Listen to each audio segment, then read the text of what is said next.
Listener, jumpa lagi di channel Bayu Desain. Di video kali ini aku akan sharing kepada teman-teman bagaimana membuat atau membangun sebuah portofolio yang keren di kontes desain. Oke, sebelum kita membahas videonya, langkah lebih baiknya buat teman-teman yang baru bergabung channel saya ini, silakan untuk klik tombol subscribe yang ada di bawah, like dan share-nya jika teman-teman suka, dan supaya channel ini semakin berkembang ke depannya dan semakin membawa manfaat untuk kita sama desainer. Oke teman-teman, sebelum kita lanjut videonya, seperti biasa kita akan intro dulu ya. Assalamualaikum warahmatullahi wabarakatuh. Berjumpa lagi di channel Bayu Desain. Oke, di video kali ini saya akan coba memberikan sebuah tips lagi ya, sebuah tips buat teman-teman, khususnya teman-teman yang sekarang masih aktif dan masih menekuni dunia kontes desain.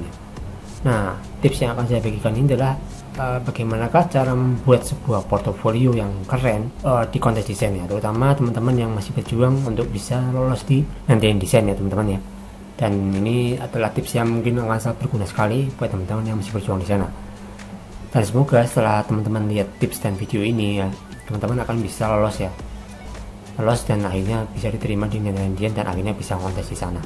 Apa sajakah tips-tipsnya, kita akan bahas satu persatu di video ini, dan kita langsung saja mulai videonya teman-teman. Nah, di sini ada yang pertama itu adalah cara membuat portofolio desain grafis. Nah, yang pertama cara membuatnya yaitu teman-teman tentukan dulu platform mana yang akan teman-teman gunakan ya. Apakah platform dalam bentuk cetak ataupun dalam bentuk online ya. Nah, pada portofolio zaman dulu ya, terutama ketika teman-teman itu masih zaman-zaman melamar kerja atau baru lulus kuliah, pasti kan teman-teman inisiatif untuk melamar kerjaan ya. Misalkan di sebuah agensi ataupun studio, itu pasti membutuhkan desain grafis. Nah, teman-teman pastilah mengirimkan sebuah portofolio, bukan? Nah, portofolionya itu tapi dalam bentuk cetakan ya, ataupun print-printan ya teman-teman ya. Nah, kemudian setelah print-printan jadi, teman-teman kasihkan dan masukkan ke dalam amplop lamaran. Setelah itu teman-teman laporkan ataupun teman-teman kirimkan kepada HRD perusahaan. Nah, itu adalah cara dulu ya, ketika teman-teman masih baru lulus kuliah ataupun baru lulus SMA ya, kemudian lamar pekerjaan, teman-teman diharuskan mengambilkan portofolio. Nah, itu adalah portofolio dalam bentuk tradisional ya. Ini kita masih bicara tentang tradisional teman-teman ya. Nah, beda dengan portofolio yang bentuknya online ataupun digital ya, seperti saat sekarang ini ya. Portofolio online ini dianggap memiliki exposure ataupun tingkat kredibilitas yang tinggi teman-teman ya, dibandingkan dengan portofolio tradisional yang budgetnya itu tentu lebih murah dan hasilnya juga tidak terlalu memuaskan teman-teman ya. Nah, dengan portofolio online ini kita bisa diharapkan dengan lebih mudah ya untuk bisa mengirimkan portofolio. Kalau misalkan portofolio tradisional kan kita susah-susah ya, kita harus ngeprint dulu ya, belum lagi kalau kita di rumah misalkan belum ada print-printan, itu kan akan sangat merepotkan kita ya sebagai seorang desainer ya. Nah, kita harus perlu naik print-printan lagi ya, dari tempat yang bisa print di mana ya. Tapi kalau sekarang kan sudah banyak sekali portofolio ataupun perusahaan-perusahaan yang mengharuskan pekerja ataupun calon pelamar kerja itu mengirimkannya dalam bentuk online ataupun digital teman-teman, khususnya ketika teman-teman ikut kontes. Nah, oke, kita lanjutkan di part yang berikutnya ataupun di slide berikutnya ya. Nah, portofolio online tuh bikinnya di mana bang? Nah, ini ada beberapa situs yang bisa teman-teman manfaatkan untuk membuat sebuah portofolio online. Yang pertama itu adalah Behance. Nah, ini adalah situs yang mungkin tidak asing lagi bagi teman-teman ya, khususnya teman-teman yang berkecimpung dan aktif di dunia desain grafis ya, dan kontes desain terutama ya. Nah, biasanya Behance itu adalah tempat wadah ataupun tempat para kreator digital ya, khususnya mereka desainer grafis, untuk menampung segala macam karya, baik itu karya desain ya, kemudian ada karya lukisan dan karya template teman-teman. Nah, di sana banyak sekali ya desainer-desainer yang sudah menyumbangkan ide dan karyanya di sana. Nah, jika teman-teman tertarik untuk mengumpulkan ataupun menampilkan portofolio di Behance ini adalah solusi yang tepat teman-teman, karena Behance ini adalah tempatnya portofolio ataupun wadahnya tempat portofolio. Jadi kita bisa pengiriman portofolio sebanyak-banyaknya ke Behance ini, dan kita bikin yang seindah mungkin dan sebagus mungkin teman-teman ya. Nah, di sini juga ada ditemukan ya, dan di Behance ini juga banyak sekali referensi ataupun contoh-contoh yang bagus yang bisa teman-teman jadikan referensi untuk membangun sebuah portofolio. Jadi sembari kita membuat portofolio, kita juga bisa melihat referensi dan lihat contoh-contoh di sana ya. Pokoknya di Behance ini kok lengkap lah ya, teman-teman bisa kunjungi sendiri nanti di situsnya behance.net ya, dan nanti teman-teman nanti bisa cari inspirasi juga di sana ya teman-teman. Oke, kita lanjut ke yang kedua. Nah, untuk yang kedua ini teman-teman bisa memanfaatkan yang namanya media sosial. Ini mungkin cara yang paling sering saya gunakan untuk menampilkan atau melihat portofolio ya. Salah satunya dengan media sosial. Nah, biasanya untuk media sosial yang saya gunakan untuk menampilkan portofolio, saya menggunakan Instagram teman-teman ya. Nah, karena Instagram itu adalah platform yang sangat mudah dan paling mudah sekali digunakan di era-era sekarang ini ya, khususnya era digital yang mengharuskan kita untuk bekerja cepat dan efisien, terutama di dunia kontes ya kan. Kalau kontes itu membutuhkan skill ataupun portofolio yang bagus dan keren. Nah, alangkah lebih baiknya apabila teman-teman menggunakan Instagram ya, ataupun media sosial lain ya yang termasuk kayak Instagram ini ya, untuk membuat sebuah portofolio. Karena di sini tuh buatnya cukup mudah ya, teman-teman cukup cantumkan email, kemudian teman-teman cantumkan alamat link portofolio kalian ya. Misalkan teman-teman upload di Instagram ya, nanti teman-teman cukup tampilkan ataupun tempelkan link portofolio teman-teman ya, ini dari profil teman-teman ya. Kemudian teman-teman pastikan di 99 desain ataupun di situs kontes yang mengharuskan kita untuk menampilkan portofolio ya. Ini ada tipsnya juga teman-teman ya, yaitu bagaimana cara membuat portofolio yang tidak sekedar portofolio saja, yang tidak sekedar gambar, tapi portofolio itu bercerita ataupun memiliki nyawa teman-teman ya. Yang pertama itu adalah, nah tips yang paling ampuh ini adalah tuliskan informasi yang jelas, terutama deskripsi ya, berupa data diri teman-teman ya, kemudian ada link portofolio online ya, kemudian ada cantumkan alamat ya, kemudian ada cantumkan email, dan kemudian cantumkan HP teman-teman yang aktif ya. Ini sifatnya tambahan teman-teman ya, atau opsional. Jika teman-teman itu sebenarnya untuk kontes desain itu teman-teman cantumkan deskripsi ataupun penjelasan teman-teman tentang portofolio itu juga udah bagus banget ya. Jadi deskripsi itu sangat penting ya, karena ini adalah nyawa dari portofolio teman-teman, dimana dengan deskripsi itu teman-teman bisa bercerita tentang bagaimana cara membuat portofolio ini, kemudian untuk project apa, kemudian kliennya siapa saja, itu sangat penting sekali teman-teman ya. Nah, ini adalah cara-cara yang digunakan ya.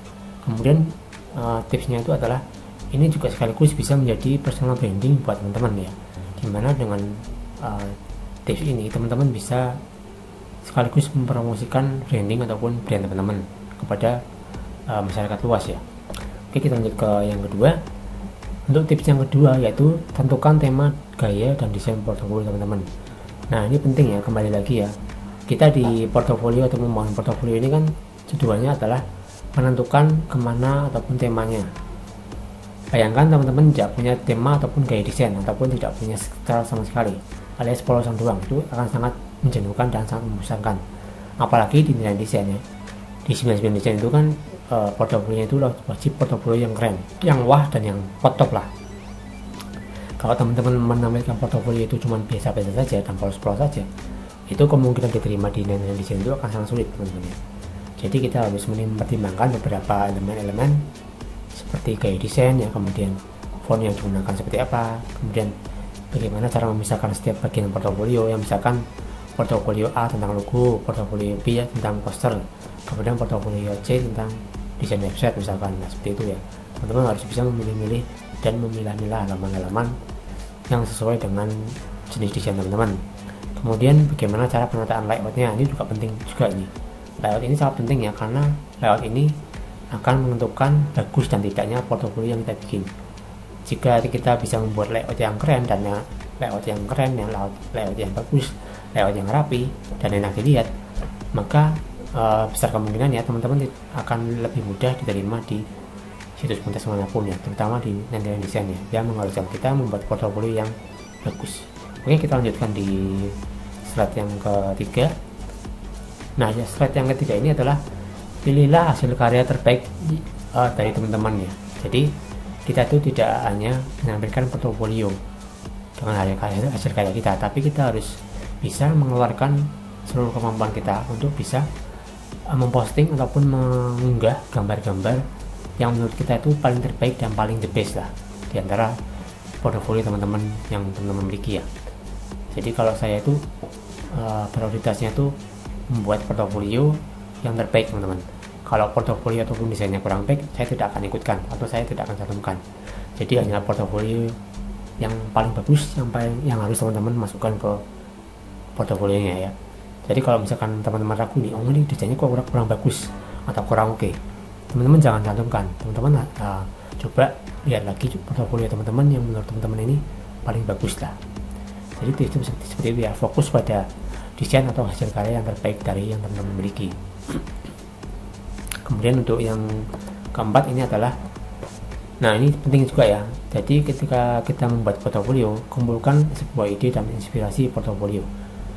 Nah ini seperti di poin yang pertama, teman-teman harus bisa membuat ataupun mencari inspirasi portofolio yang bagus itu bagaimana.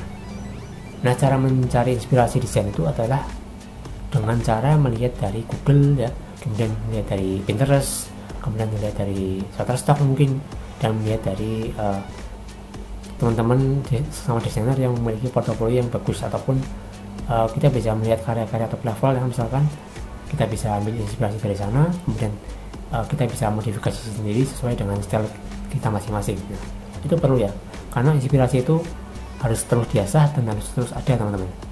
Selama kita hidup ya, atau selama kita berkarya, inspirasi itu harus tetap ada teman-teman. Bukan tidak mungkin ya kalau misalkan teman-teman membuat desain tanpa inspirasi, teman-teman portofolio itu akan jelek teman-teman. Jadi inspirasi ataupun ide itu sangat diperlukan ya. Jadi inspirasi yang bagus, inspirasi yang keren itu akan sangat membantu sekali dalam kita membangun portofolio. Oke, kita lanjutkan yang ke berikutnya. Nah ini saya ada beberapa contoh portofolio yang menurut saya bagus ya, dan ini saya ambil contoh dari beberapa blogspot ataupun blog ya, yang saya kira ini cukup bagus ya portofolionya dan sangat keren. Dan ini saya rekomendasikan teman-teman untuk bisa mencontoh ataupun melihat contoh-contoh portofolio yang seperti ini. Nah ini ada dua portofolio, yang satunya itu portofolio itu terbagi dalam dua slide ataupun dalam bentuk dua kotak ya. Kotak yang pertama itu kayak gini, dalam hasil ini portofolio dalam bentuk mentahnya ya, ataupun flat desainnya ya. Kemudian untuk layout yang kedua, ini portofolio yang sudah dalam bentuk packaging ataupun sudah dikemas dalam mockup ya. Kita lihat di sini ada mockup contoh HP, kemudian ada mockup kayak gini ya, yang tanda-tanda ini simbol-simbol kayak di chat yang kayak di WhatsApp ya teman-teman. Nah ini kan keren banget ya. Jadi selain dia menampilkan desain mentahnya ataupun flat desainnya, si desainer ini juga menampilkan mockupnya teman-teman. Jadi teman-teman kalau misalkan mau mengirim ataupun mau mengirim lamaran ke Nandian Design ya, teman-teman bisa mencontoh ataupun membuat portofolio yang seperti ini. Ini adalah salah satu contoh portofolio yang disukai oleh pihak Nandian Design ya. Insya Allah dengan membuat portofolio seperti ini, teman-teman akan lebih mudah diterima ya. Nah kayak gini portofolio panjang ini kan di Nandian Design itu kan sangat disukai ya, atau sangat banyak sekali yang membuat. Jadi ini kesempatan buat teman-teman untuk bisa membuat portofolio yang seperti ini. Kita lanjut yang contoh yang berikutnya. Nah ini ada salah satu contoh lagi portofolio yang saya anggap ini sangat unik sekali dan beda dari yang lain teman-teman. Ini tuh portofolio kayak semacam editing foto ya, tapi dia digabungkan dengan grafis teman-teman. Jadi ini kepalanya terbelah kayak gini ya, kemudian di sela-selanya itu ada muncul gambar orang ataupun stiker orang nih ya. Ini keren banget sih, dan di sini ada tulisannya as you like it ya, as you like it ya. Ini juga ada kayak gini. Ini keren banget sih portofolionya dan beda dari yang lain. Saya yakin kalau misalkan portofolio teman-teman itu bisa seperti ini ya, teman-teman akan lebih mudah dalam keterima di 99 Design. Ini adalah salah satu contoh portofolio yang bisa teman-teman contoh ya, dan bisa teman-teman terapkan ketika teman-teman mensubmit lamaran ke Nandian Design. Oke, kita lanjut ke berikutnya. Nah ini adalah salah satu contoh lagi portofolio ya. Kalau ini portofolionya itu gabungan dari biodata ataupun bio ya.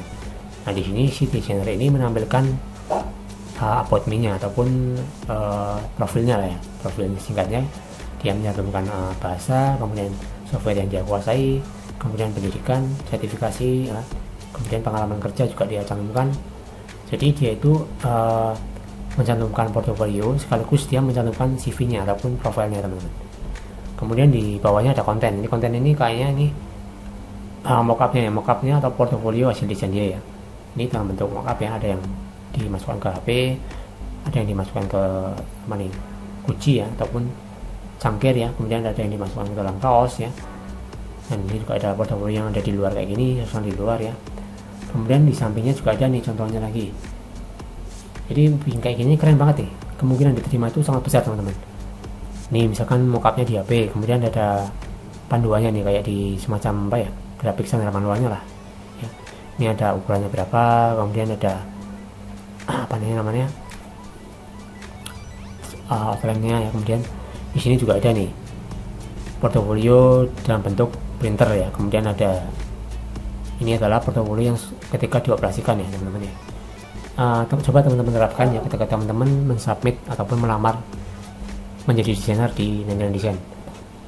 Saya yakin dengan portofolio seperti ini teman-teman akan lebih mudah berhasil dan lolos dalam seleksi 99 Design ya. Insya Allah teman-teman, amin ya teman-teman ya. Oke, kita lanjut yang kedua atau yang berikutnya. Nah, ini adalah satu portofolio lagi yang cukup keren ya. Ya, ini seperti sebelum-sebelumnya, tapi di sini tuh dia portofolionya dalam bentuk stiker teman-teman ya. Nah, slide yang pertama ataupun kotak yang pertama itu dia desainnya itu dalam bentuk stiker ya ataupun logo nih. Logonya itu dalam bentuk stiker teman-teman ya. Jadi seperti ini doang ya, stiker ya. Kemudian slide ataupun kotak yang kedua, dia menampilkan portofolio itu dalam bentuk mockup. Nah, kayak gini nih ya. Ini kan dalam bentuk mockup besar ya. Kemudian ada di mockupnya ini dalam bentuk billboard ataupun sign up ya. Kemudian ada mockup yang ditempel di tas. Kemudian ada mockup yang ditempel di botol ya, ataupun botol minuman ya teman-teman. Nah, ini keren banget. Pokoknya kalau misalkan teman-teman buat portofolio kayak gini, teman-teman nanti kemungkinan besar akan lebih mudah diterima di 99 Design. Oke teman-teman, mungkin cukup sekian ya pembahasan kita kali ini tentang cara membuat portofolio yang keren di 99 Design.